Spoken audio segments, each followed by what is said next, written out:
Jordan here for Deadbeat Thespians.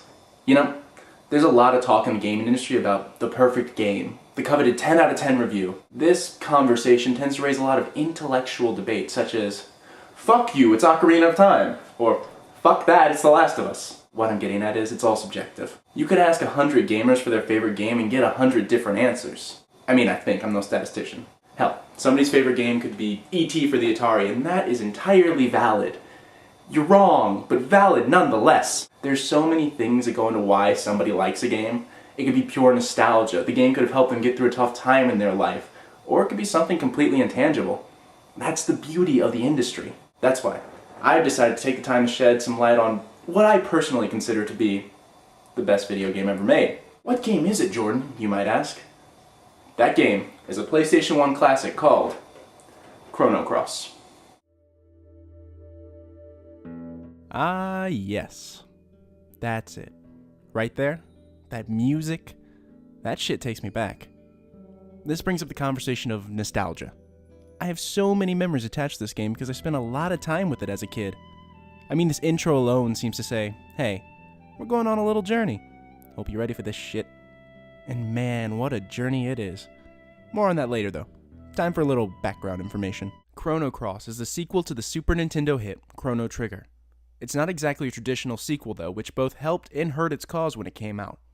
A lot of people were disappointed because they were expecting another romp through time with Chrono and the gang.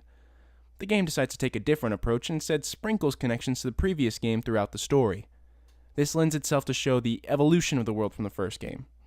Just what happens when you try to change the timeline for a supposedly better future? Who is affected? Is the world simply bound by fate out of its control?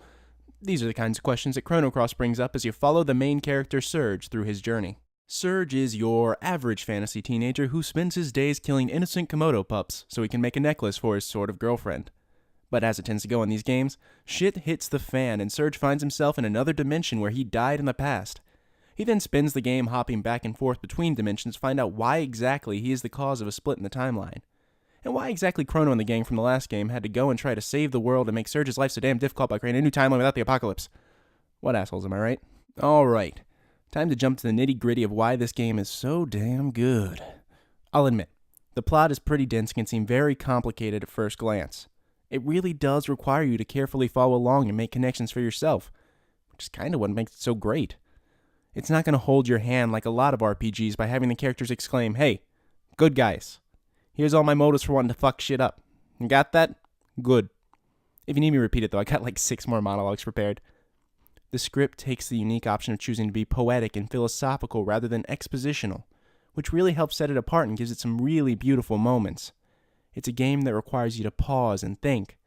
I mean, every time you play this thing, you're going to catch on to something new that makes you say, holy shit, nothing made sense until right now.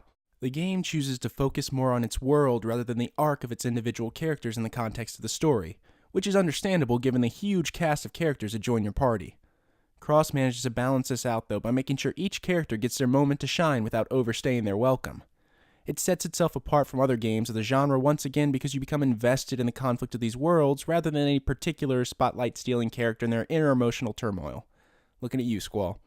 Looking at you. Speaking of the huge cast of characters in this game, let me reiterate, it's fucking huge. We're talking 45 possible party members. You can't get every single character in one playthrough though due to branching paths, which lends itself to some neat replayability, but you still end up with a lot of teammates floating around by the end of your first game. Cross somehow managed to make sure every character is distinct and fights differently from the others, which allows for a lot of flexibility in your team formation. Rarely will you be forced to use one team because they're the supposed best in the game. That doesn't mean that there aren't any, well, less serious party members. I mean, whoa, look at these badasses. I mean, I ain't gonna fuck with them. We ain't got nothing to lose, motherfucker, we rollin'. Motherfucker, we rollin'. Now for the gameplay. I could take the time to explain every aspect of the battle system, but then we'd be here for like a month. So I'm just gonna try and hit a few highlights. Okay, so the battle system is turn-based. Well, not really. But it kind of is. I mean... So your team of 3 characters are each given stamina points. With each attack, you expend a certain number of points based on the attack used. The enemies get to take a turn to attack after you use a certain amount of stamina, based on the creature's speed. Each attack your character does will build up his or her magic level, which can be used to cast spells or character-specific techniques. Following so far? Good. Now time for Chrono Cross's bread and butter, the element system.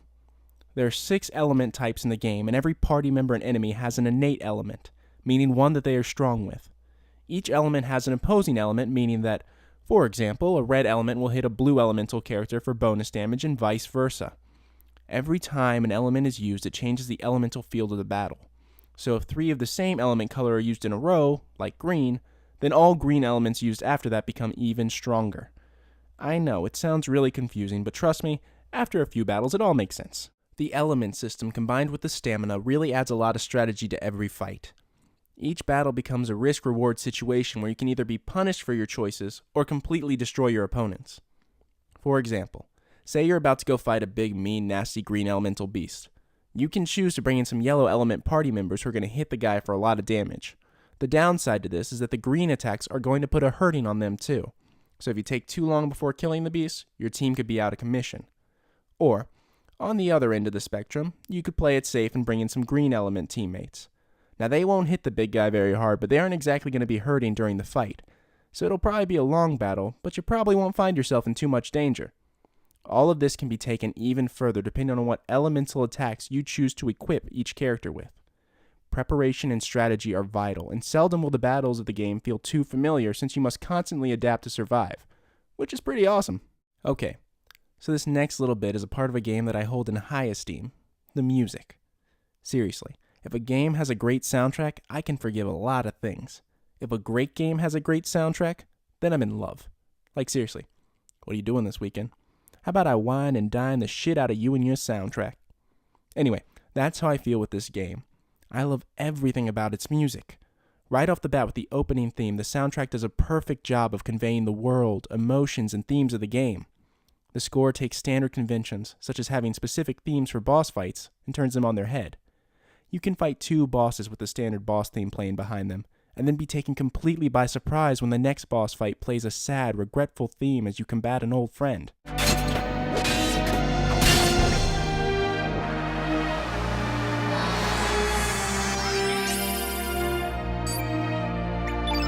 It's these touches which really help immerse you in the story and can convey some powerful emotions without a word of text. I think I'll even go so far as to say that, for me, Cross has my favorite soundtrack for a video game. There. You can quote me on that shit. Give it to the papers, I'll stand by it. I believe that to really have a great game, the developers need to really love the project. And let me tell you, no game has more heart to me than Chrono Cross. It's an unforgettable journey just brimming with a lovingly crafted world from start to finish. Every aspect of the game works so well together to create a perfect whole. Maybe it's nostalgia, but isn't that what a game should do? Create wonderful memories of a grand journey that will stick with us? Who can say? All I know is that every time I pop Chrono Cross into the PlayStation, it's like being greeted by an old friend.